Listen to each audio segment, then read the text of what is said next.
Good morning, everyone, and welcome to lesson 5 in our 7-day happiness upgrade. I don't know about you, but these days are going whoosh for me. So, action-packed. What I'm going to talk about today is our values. Now, I've referred to them in the lessons moving up to this lesson, and now we're going to do some basic overview work to do a little bit of digging into what do I value. And hopefully in the lessons preceding this one, you've started to get an idea of why that's important. So I'm going to get right into it and start by asking you a few questions. And this is a way to uncover what you value. And before I ask you the 3 questions I'm going to ask you, I want to make sure that we have presenced this space of no judgment.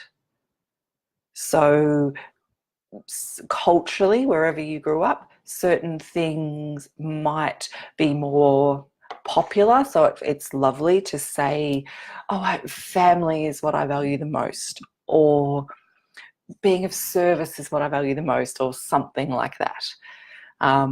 In the country I was born in, Australia, we've got this weird thing going on where you're meant to be confident, but you can't be too confident, because loving yourself too much means you kind of up yourself. And there's this tall poppy syndrome thing we do where culturally we cut down or bitch about people who are really embodied and successful and confident. So it's kind of a strange place to be. So it's finding that confidence and just going, whatever you value is whatever you value. Values can change.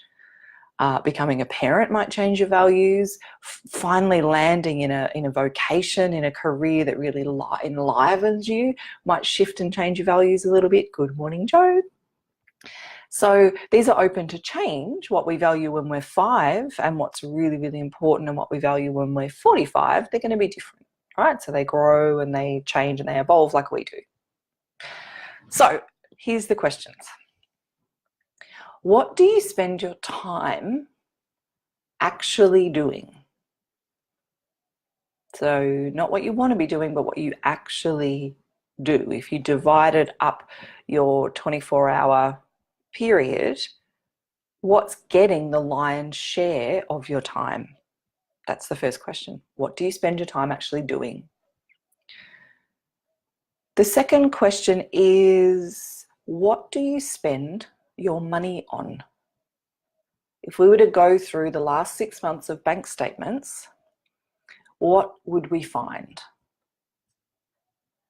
So you might invest a lot in personal development.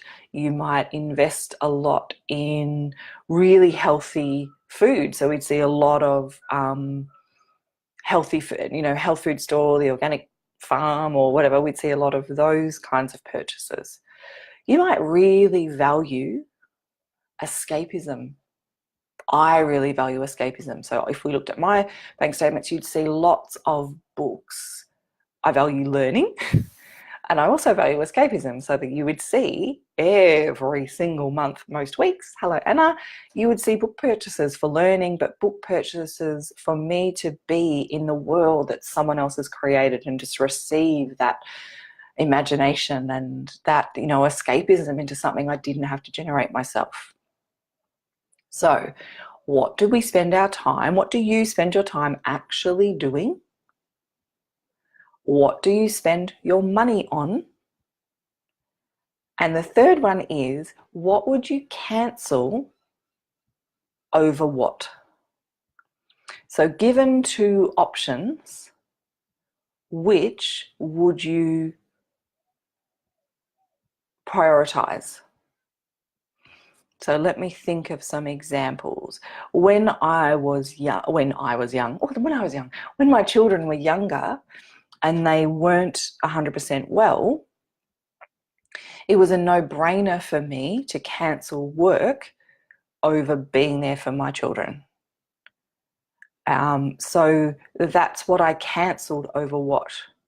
Now, if you're in this situation and you find another way for your children to be looked after and you prioritize going to work, it doesn't mean anything other than there's a range of values going on. Now, at other times when money is really tight and you work for yourself and you want to provide for yourself and your loved ones, then you need to prioritize that.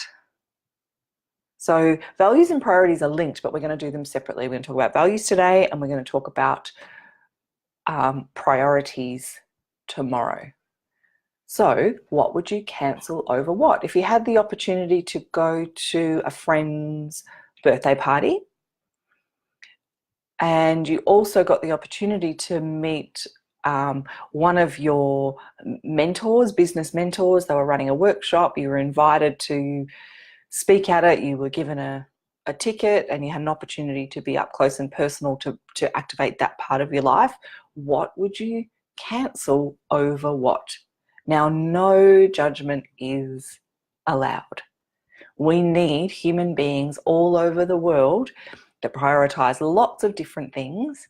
Otherwise, we'd all be doing one thing and the world wouldn't work at all. So we need you being exactly you and embodied as you. So they're the questions.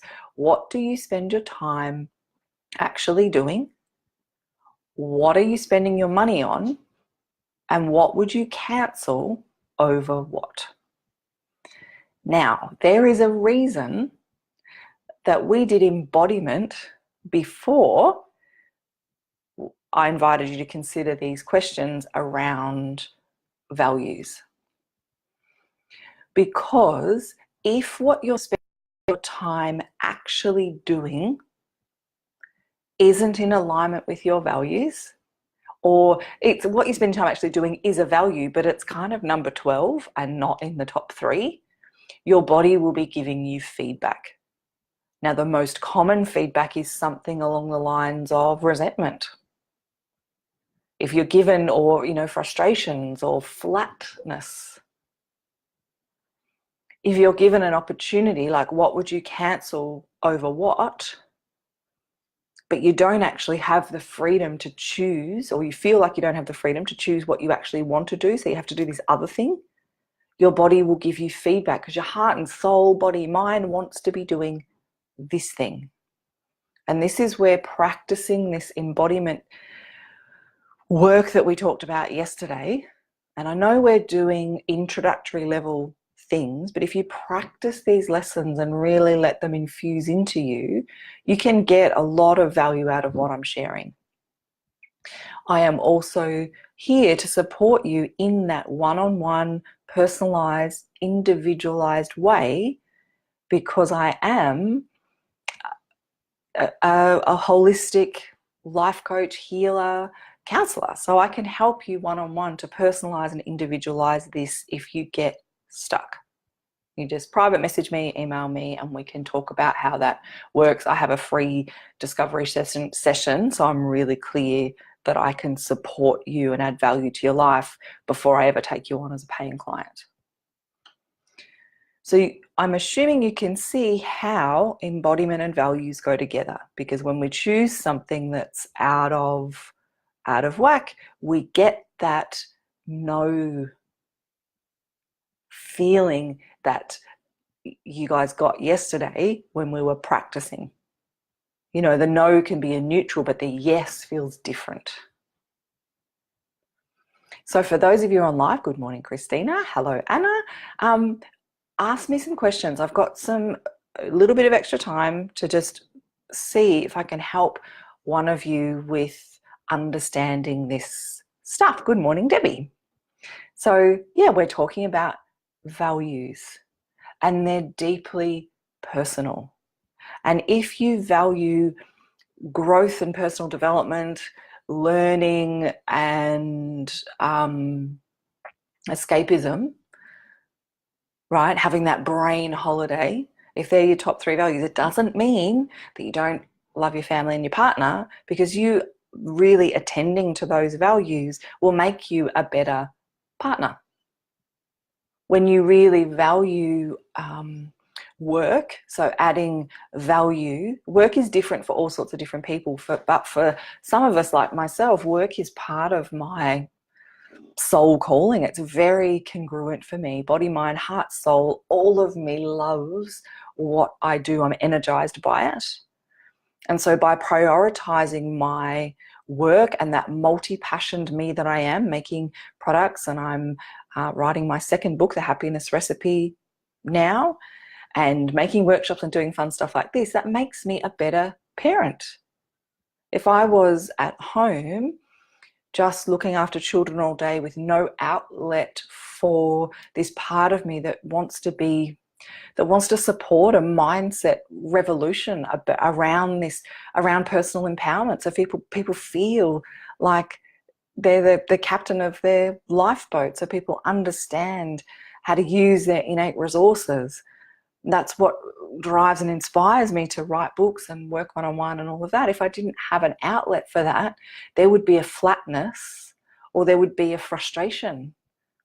So I'm a better parent for giving myself those outlets for my body, mind, heart, and soul. Does that make sense?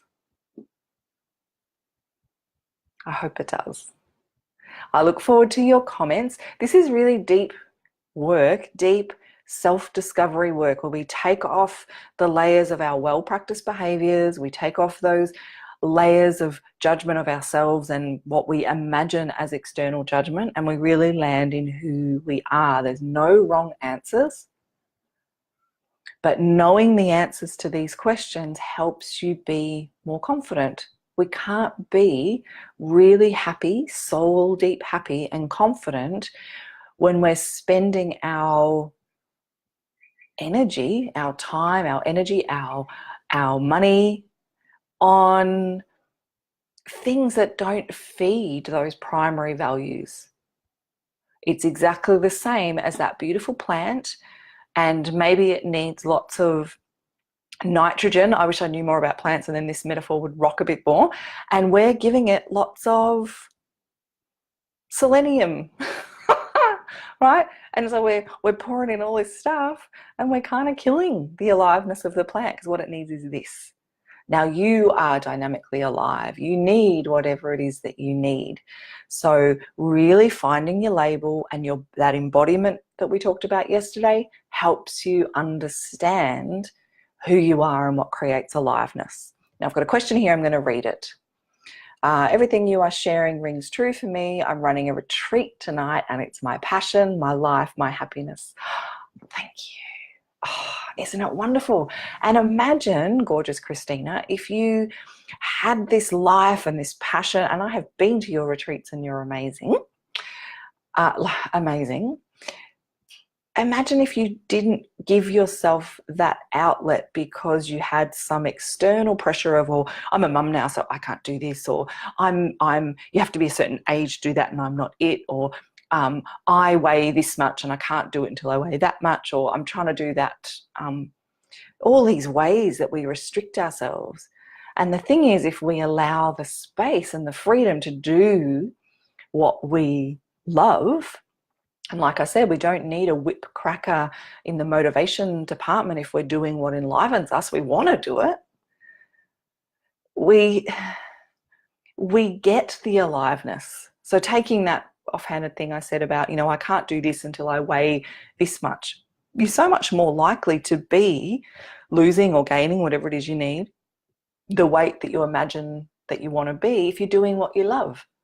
Because if you're out of alignment with your values, you're much more likely to be in a low state of mind, and low state of mind kind of attracts in lots of low state of mind behaviors. Being in a high state of mind, when we're inspired and connected, we're so much more likely to feel great about eating well and, going for a walk and hearing the birds or whatever. There's all sorts of things that change when we're in a higher state of mind.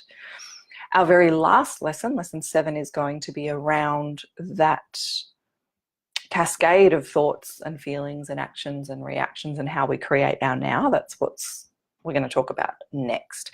But today is about values, and I want you to really drop in Ask yourself those questions. And if you look and you go, I am spending my time and my money on things and prioritizing, when given options, things that don't actually align with those top values of mine, then your body's going to be giving you feedback, and that's what we can work with.